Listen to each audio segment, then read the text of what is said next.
Hi guys, this is Elizabeth Mulhane and welcome to this lecture where we're going to discuss how sound can affect us.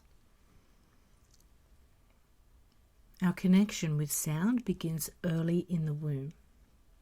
All the major structures of the ear are in place between 23 and 25 weeks of gestation, and the unborn infant can perceive and react to auditory information from approximately 26 weeks of life.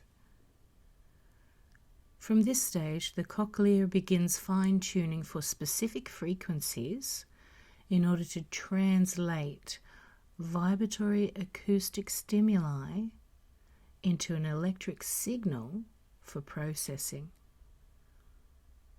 or wiring the brain through the use of sound. In other words, at just over the halfway mark of development, the baby in the womb is using sound, vibrations, and frequencies to understand the world around them. The baby brain is mapping possible realities through identifying patterns within the sounds, vibrations, and frequencies that they are exposed to. The baby brain begins developing the ability to get in sync with the world. For example, studies in early development have demonstrated that in infancy, the newborn is capable of physical entrainment to music. This occurs when the brain follows tones. It's been termed frequency following response. The various frequencies, or hertz, which are rhythms of sound, are interpreted as patterns by the brain, and they cause stimulation through the forming of neural pathways. And this happens because the two oscillating systems, the brain and the sound, lock into phase so that they vibrate in harmony and just start creating neural pathways in the brain.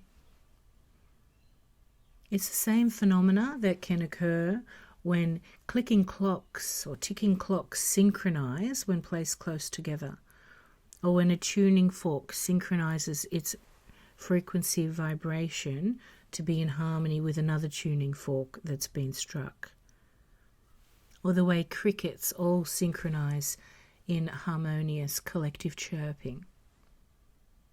And we know that when it occurs in humans, it creates feelings of well-being. Research has also demonstrated the positive healing properties associated with sound.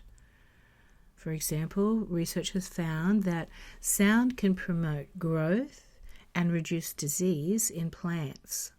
Another study with rats also demonstrated that applying low-frequency ultrasound to the wounds on the palate of the mouth increased their healing ability.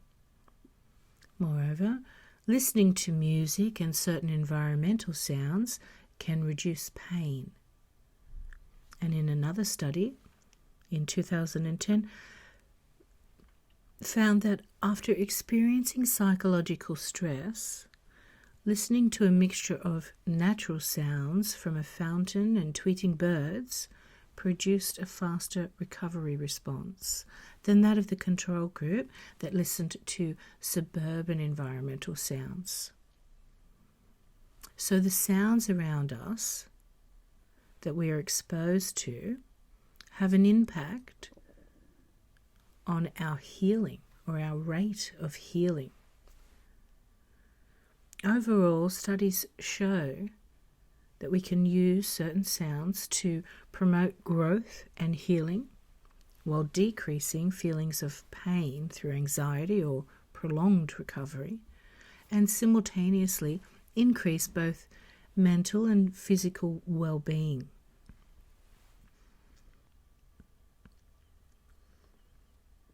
Okay, so just to conclude this lecture with a few of the main points, we know that sound is one of the first senses used to create our own inner world or reality. We truly are wired for sound and through sound. This is why it's easy for young toddlers to sway to the beat or to get their groove on so young, and why they feel happy when they're in that state or mood. This natural synchronization to certain sounds and beats is also the reason why listening to certain sounds can be so comforting and therapeutic for both our physical and mental well-being. And research has confirmed through a variety of different studies that we can use sound to increase our well-being. So next time you're feeling a little stressed out, mindfully connect with your surroundings and the sounds that you can hear. So make sure you go into mindful listening and connect in a way where you're registering whether or not it's actually these sounds that are annoying you. And if possible, change these sounds. Maybe if it's industrial or urban noise, you can close windows or shut doors to block the sound that way. Or if you can, try and put on some of your favorite tunes and see if this works to reduce your stress levels. Just experiment a bit with sound and how you can improve your own well-being through the use of sound, or through just being aware of what sounds are in your environment. And of course, always remember to apply these techniques for your children when you notice they're a little too high-strung and you want to bring them back down. And just always make sure your volume levels are low when you're using sound to reduce stress and recreate a calming mood. Okay, I hope you enjoyed listening to the lecture.